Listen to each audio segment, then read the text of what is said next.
What's up, babes?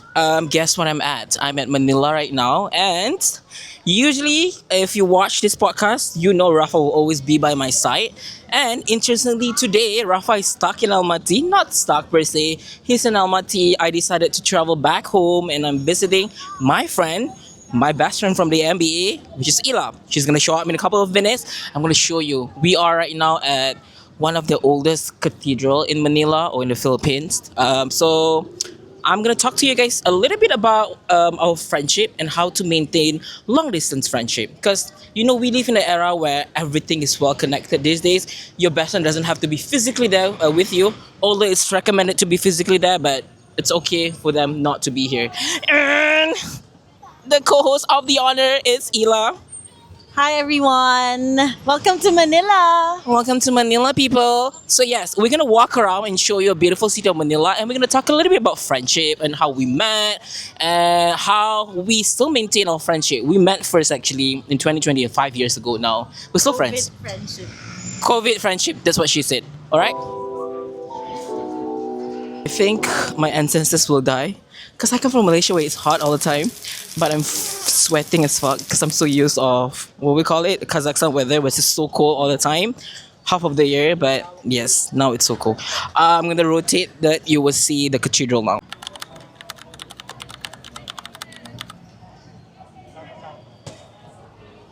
All right, let me start a little bit. Okay, let's start first with our friendship, right? How do we met?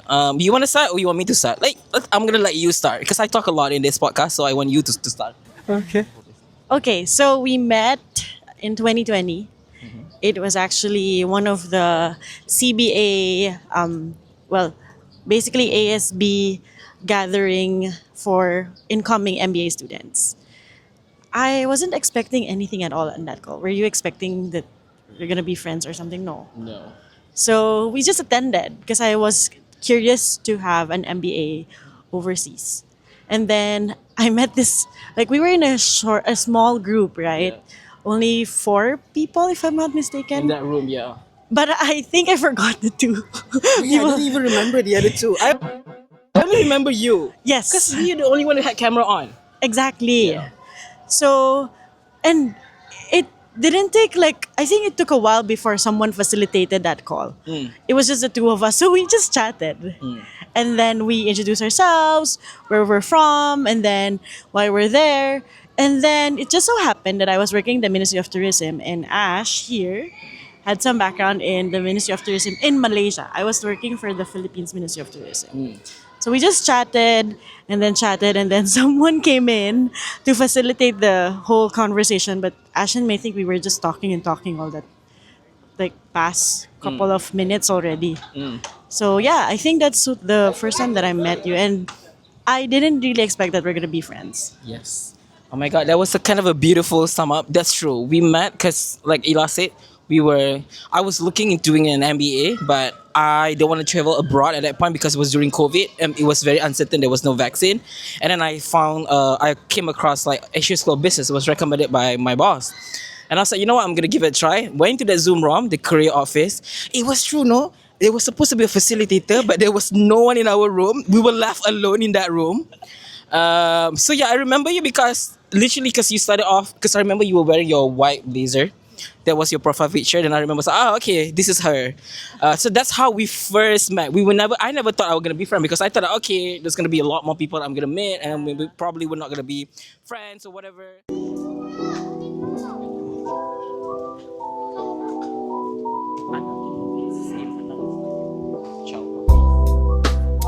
What is this place called again? So this was formerly a school, but now it's converted to a parking lot. So before it was a school for girls, and during the time of this, I think after the Spanish or post Spanish period, it was exclusively just for girls. So during that time, in the earlier days, we have so many schools that were exclusively for boys or girls. And this one reflects our Catholic roots.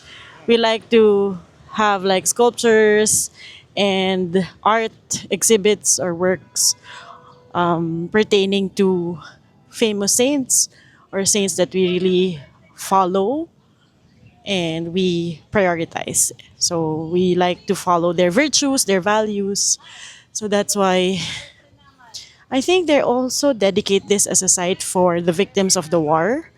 So it's like a memorial to remember those who were killed during the war in Manila. We should talk about we met the first time and then talk about actually we differed. Okay. So I'll start first. Okay, so we met in 2020. We were supposed, I think we met in July or August. We were supposed to start the MBA in September or August or September 2020. Okay, I decided to defer. Okay, let me tell you a story why I deferred. Not many people know this. I actually failed the entrance exam. You have to take the exam, the quant exam, and I failed because I haven't done any math or cons for the past 10 years. So I deferred for a year, then I studied back and everything. I quit. Actually, I quit my job during COVID because I was just burnt out. I quit. So I deferred. And a year later, I went to the same breakout room organized by the Career Development Office. And for some reason, they still put me in the same room with was my Ila. senior. And what happened, Ila?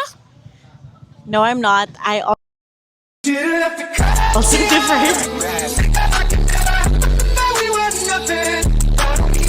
So that's why we were laughing because we didn't think we were gonna be friends in the beginning of that call, but apparently we think alike. Our situation's kind of similar in the sense that in my case I differed because it was COVID period and I felt like we weren't allowed to travel, and then at the same time I had COVID tries. So I don't know why we're laughing about it. It's not something to laugh. It's our coping mechanism.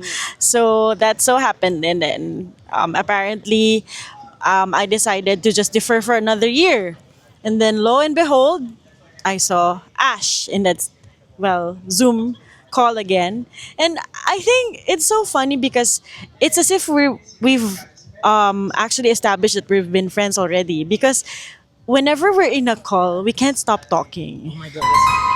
Like no one needs to facilitate our conversations. And we barely know each other. Like we talk like as if like we run that shit. Yes. So and it's as if we know each other for about 10 years, but not. Yeah. And then I think we forgot that we're in a career talk. Because we forgot about it. We're just, okay, let's talk. And then the other people in the call won't talk. So we will just, That's true. We're always unfortunate with those people. yes. So it's just the two of us always talking and talking. So, yeah. Let me build on that point. When Ila said that she wanted to defer a year because she wanted to wait for COVID to subside and everything, I also have the same kind of mindset, and I thought that okay, because MBA that we do is like allows us to travel a lot. When we defer, COVID doesn't even get better. Ila got COVID twice. She got all the variants, Delta, Omega, whatever variant it is, she got it. And I didn't get any COVID. Surprisingly, I'm okay. But yes, we differ a year later, but it was still so many restrictions in Malaysia. We're still not allowed to travel that far and everything. But I think it was fate that brought us together. I think we were meant to be friends because, like she said before, right? We are not friends before, but we talk like as if we know each other for like 10 years. So that was something I think very, very, I think this is what we call it instant connection and vibe. The people Gen Z now call it vibe. I always believe in vibe and energy. If I don't vibe with you, then I wouldn't even. And I think you were the first friends that I made through the MBA. Yes, I think so too. On- Ash is also my first friend. Like, real friend. That's why when I found out that he deferred, I was quite excited because I thought I will not have any close friends in that next batch because I'm like, oh, Ash might have taken that 2020 cohort. And then I found out that he's going to be in the 2021 and I was so happy because finally I had like one soul who's going to be there with me and stick with me through quant. That's true. And I literally, when I saw her face on Zoom, right, I was like, aren't you the... And he was like, aren't you the one who worked here? Yeah, I deferred. I said, oh, we deferred too. We both were like, oh my god, yes, we make some friends. So, yeah, so that's basically how we met, we know each other. So let's walk around a little bit. I'm going to show a little bit about the city. Ila is going to show, not me. I'm going to just record it. Ila's going to talk a little bit.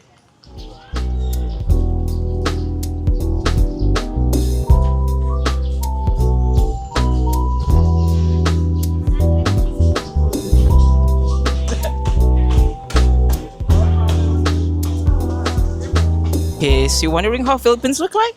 It looks pretty nice. Look at this. It's like a bazaar. Wow, Ila, it's beautiful. Hold on, I'm kind of amazed with it. Someone is taking my photo. Thank you so much, guys, for taking my photo. Okay, so this is again, we're still inside Intramuros, and then we have a church there. It's called San Agustin Church. So it's also one of the famous churches that we have, and one of some of the oldest here in Manila. And this one is just a cafe, but see, the architecture is like similar to still the Spanish colonial period. And we also have a museum there. It's called Casa Manila. It's a reflection of old houses during the times of the Spanish period or Spanish colonization here in the Philippines. So, yeah. Are they So, acting right now? I think so.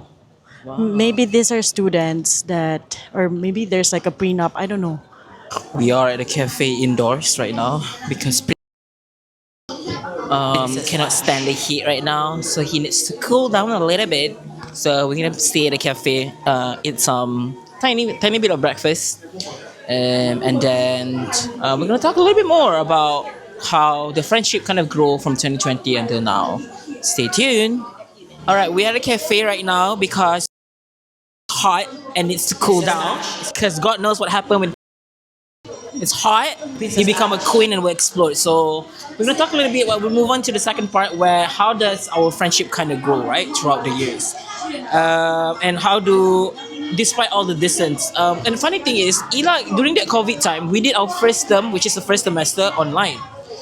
So Ela and I video call each other every day, non-stop. Actually, up until today, but today we only do it maybe once a week, once every 2 weeks. But we never stop talking. So that's why the first semester, I always assume that Ela is always with me because she's always on the video chat. Like everywhere I go, I was like, oh, Ela, here's the campus. Ela, here's the class and everything. So I'm kind of used to that, right? So I think despite the distance, I think the technology kind of brought us closer together. We were able to see each other, right? So I'm gonna let Ela to start a little bit and to talk to you guys how our friendship go. Ela, you ready? Okay, so as Ash actually mentioned, we usually have video calls every day. And besides that, I think what really worked is not just the consistency, but we also have different topics. We never run out of topics to talk about. May it be like about the weather, even about some simple things like what are you doing? And he's doing laundry or he's folding his clothes. Or sometimes we'll just talk about more serious things like studies and then challenges that we've encountered, even our family issues and problems. From talking about simple things to trauma bonding. So that's what our friendship really is. So that's why maybe despite having the distance, we didn't really feel there was a distance. It's just maybe the physical distance, but like connection, which I think is the foundation of any friendship and relationship, is very strong. So yeah. All right, I'm just gonna build just tiny bit before I move on to the next question. Was when Ira said we were trauma bonding, we were connected, and I think because we, at that point, we were just getting to know each other. We don't know each other that well, so me meeting the virtual Ila was needed so that when I meet Ila in person, I was not shocked. Because Ila is like a very physical touch person. She's very clingy. She loves to hang out with. She loves to talk, and I love to talk to. I thought that I was the only one who loved to talk until I met Ila. We can talk and talk and talk. Like Ila said about so many random topics.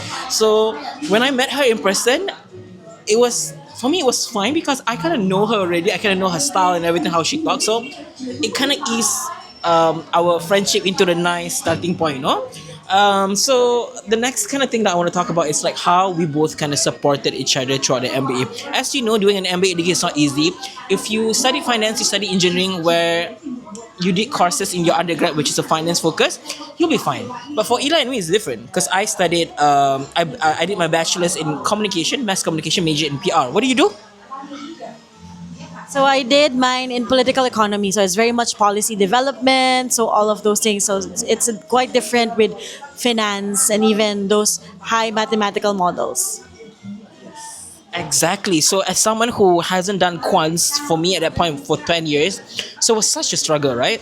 So I think Ela connected me to our other best friend, which is Rose. She's a Malaysian. She's not here today. For Rose, if you're watching this, I told you to come, but you did not come. But it's okay. Let's go another day.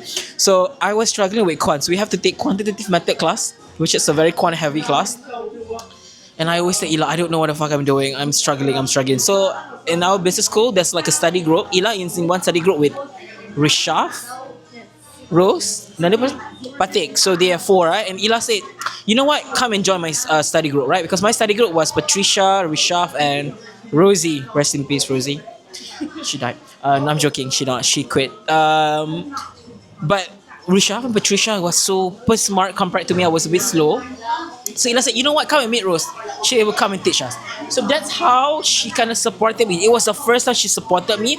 It was the first and not the last time. She continued to support me in my action learning project. She gave me motivational advice. She gave me spiritual advice. She gave me all kind of advices that you need to come down, right?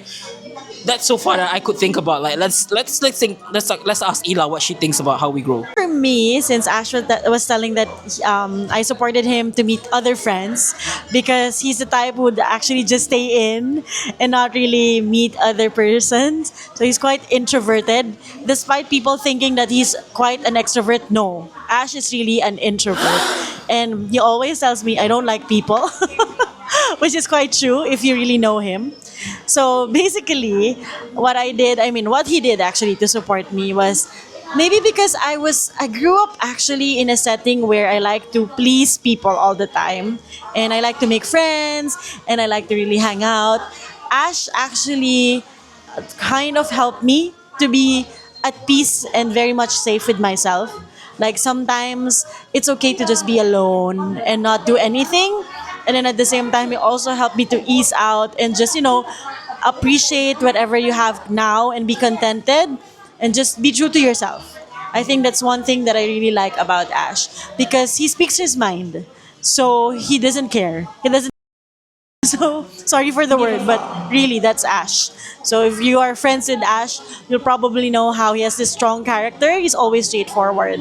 So I think that is actually what Ash has given me, and I've learned a lot about those things from him. One last part before we move outside, okay? The question is like favorite moments of vulnerability between the two of you guys. And as Ila was talking earlier, I was laughing because I was looking at the question because I want to ask the next question, right? I was laughing because during the MBA, in the middle of the MBA, both our both our dad, it's bad. We shouldn't be laughing. Almost that had to go through triple bypass surgery. He almost died multiple times because it was severe. And Ila's dad has the autoimmune disease, right? He also almost died. So when we were kind of like comforting each other, we were supporting each other and comforting. People outside were like, "What are you guys talking about?" And we look at them and say, "Oh, our dads are dying." And I said, "Why were you laughing?" I think it's our defense mechanism, how we talk, and also how we comfort. So that's why I was laughing because I don't know. For me, that wasn't my favorite moment. Every time I'm dying or anything, I will always call her just laughing at it. What do you think, Ila? So many things in your bag.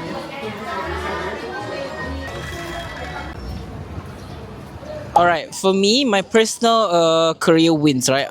If you ask me, I think the thing that I'm most proud of is I was able to secure a job abroad because I always wanted to go abroad. I always wanted, as a Malaysian, I was always want to go outside, right? So I got a job in Almaty. Granted, it wasn't the job that I was looking for because I never meant to be a professor or a lecturer, right? I wanted to do marketing. I wanted to become a consultant, but life kind of throw me that way. I think throughout the end of engineering, I realized that how much I love training people and coaching people, which my job requires me and also allows me to do that. So I think that was the thing that I was most proud of, like to be able to also travel as well. My job also allows me to travel. I'm here in Manila. I traveled to the UK before, to Abu Dhabi, Dubai, New York. So I think that is something, I think the most achievement I got, I think doing that MBA in Asia School of Business and MIT Sloan was, it changed my whole life. That's why I was able to do all this kind of thing. Even doing this podcast with Ila, meeting Ila was something that I wouldn't be able to do it because if I don't meet her, right? So yes, that's something I'm proud of.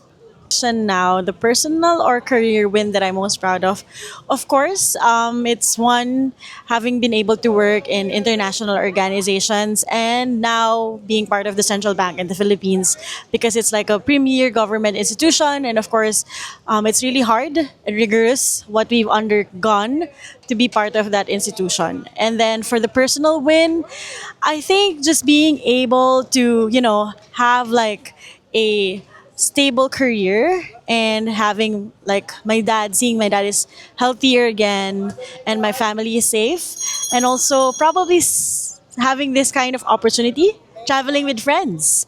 So yeah, I think that's it for me. Okay, so definition of success for 2020, I think to be able to survive COVID.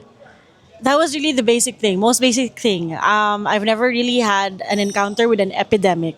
So the only thing that I wanted to be successful at during that point was to really survive, because I had COVID twice, right? And then for now, I think it's just really providing for myself, traveling, and of course, helping my family. I think I'm really in that sense of, and basically pushing myself for career growth. All those things combined, I feel like I'm successful. And with the work that I have now in Central Bank and having the time to still do things that I actually prioritize or my advocacies, I think I'm okay. Yeah. And blessed is the fruit of your womb, Jesus. Holy Mary, Mother of God, pray That for was such a beautiful answer, Ila. My definition of success for 2020 and 2025, it has changed a lot. I think if you ask me in 2020, the reason why I want to do NBA is I want to pivot my career.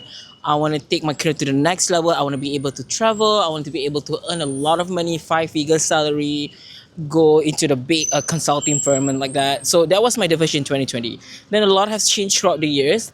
I think throughout the MBA, I will always say the MBA is a soul searching journey. You are discovering yourself. That was one of my mentors told me the same thing as well. He was the one who put it idea in my head. My other friends also tell me the same thing.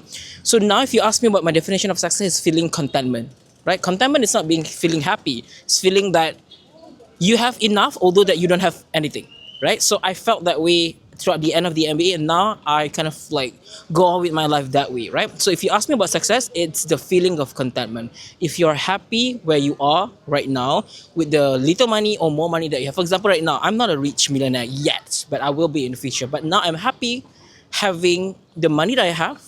I was able to travel. I work in Almaty now, and I was about to travel around the world. I'm in Manila right now meeting my friends, so I'm feeling content. I'm feeling happy, right? So when I got rich, I feel like it will help me to kind of like feel more grounded, right? Because I know for a fact that I don't have anything. I'm already happy. By having more money, it doesn't make me happy, but it gives me access for a little bit of extra happiness there, right? But it doesn't buy you happiness. So that's how it's changed. In 2020, I want to travel the world, be consultant, make a lot of money. Now I don't care about that. I only care about my happiness, the feeling of contentment that I have. So yes. Okay, so the question is about how we maintain our friendship despite physical distance. I don't think we had any distance beside physical because we're always connected. But I think the effort and the consistency. So, for example, when we were in our AL or action learning, we used to travel a lot. So, what happened is that Ash and I will have our catch ups. Even during the AL, we will talk about all the tea, all the things that we're undergoing, the hardships, even problems with group mates. So we'd always talk about it. And now, while he's working in Kazakhstan, we still have that same energy, that same vibe, and that usual conversation. So I think just being consistent and always showing up. Yes, so that's my answer for that. A good answer, Ila. I think I kind of have the same answer. It's not only about showing up, it's also you have to put a lot of effort in. So after moving abroad, I realized that it's very, very important for you to actually schedule our video chat, and also check in from time to time. Because if you don't do that, yeah, we do kind of like talk to each other a lot about gossip, about tea, but most of the time we talk about how we support each other, right? It's very important that you check in with your friend, ask them, because Ila got a new job at Central Bank, and I asked her like, how's the new job? And she would tell me about her unit, her new unit, her old unit, what she did, and she would tell me about her research project, And she would tell me when she procrastinated, I would do the same about my project. I would tell her about how much struggle I have in classroom, how I kind of adapt to the role and stuff like that. And not only about putting in effort, it also, you have to really, what did you say? Showing up. But you also have to put in effort. Like I always tell Ila will always send me this text. I realize it has been kind of like a theme for us. She will always text me in WhatsApp, you here? Means saying that, are you here on the WhatsApp, you online now? I will say that, oh, I am. Let's go. And we just talk. Right? Sometimes we're not even talk. We just talk about random stuff, right, Ila? We just talk about, oh, have you eaten? I was like, oh yeah, I ate this. Oh, I cooked this. I burned my kitchen. Things like that. But it's good that you keep, your friends in the loop. And with us doing that, we've been doing that since 2020 up until now. I thought that after we're done with the MBA, I got distracted. I thought we were done by the end. We're gonna say. I remember sending Ila off in the airport. I thought it was gonna be it. That's it. But surprisingly, we're still friends until now because we put in effort. You need to put effort in maintaining. You don't put effort, the friendship is gonna disappear. And I'm glad I'm still here because I wouldn't be here if we didn't maintain our friendship. So that's my answer.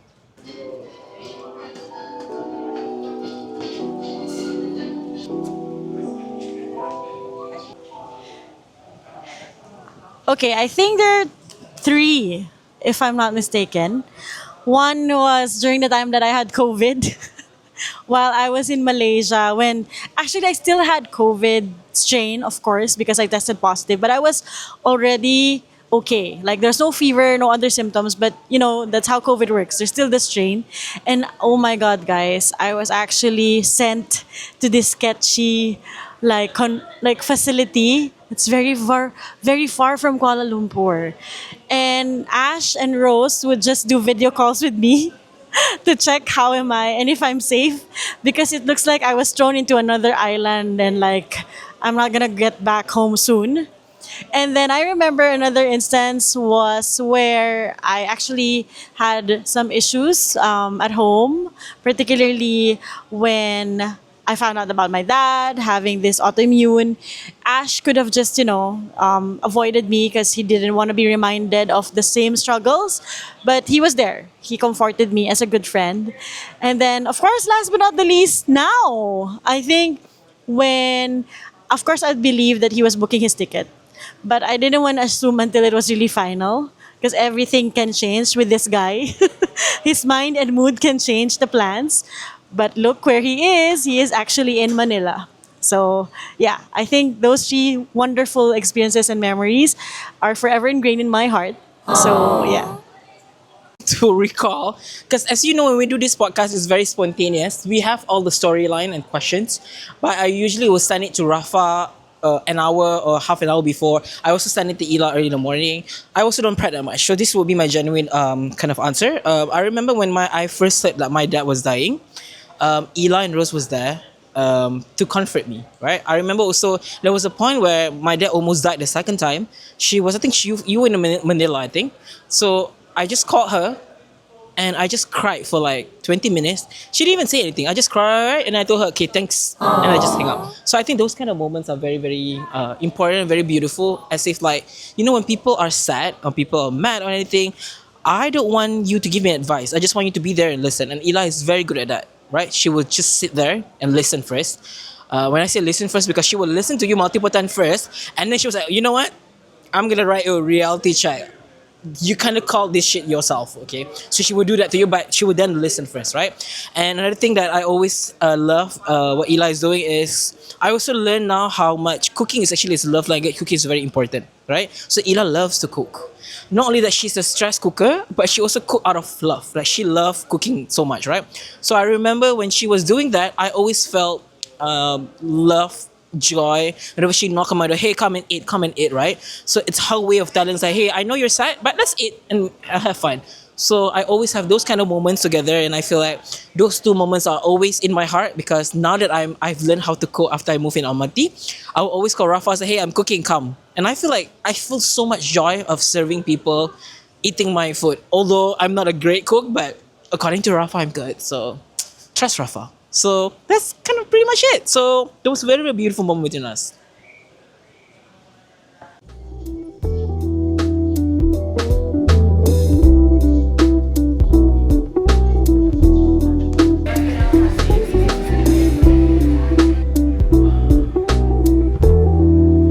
We guys also have used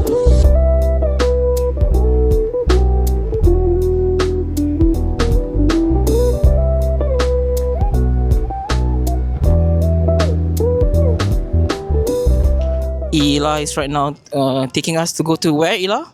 The walls, so that Ash can actually see it up close. Yes, Because we apparently. call this the walled city. Mhm. So he hasn't seen the walls yet. So Yeah. I'm taking him near it. Funny story is through the NBA they always tell that I have such a huge wall I have to lower down. Now you're telling me you have to go and visit a wall? Okay, let's see how beautiful is the wall. Is my wall beautiful? Because apparently I put my walls up all the time that I cannot allow people in. Is that true, Ila? Yes. Fuckers.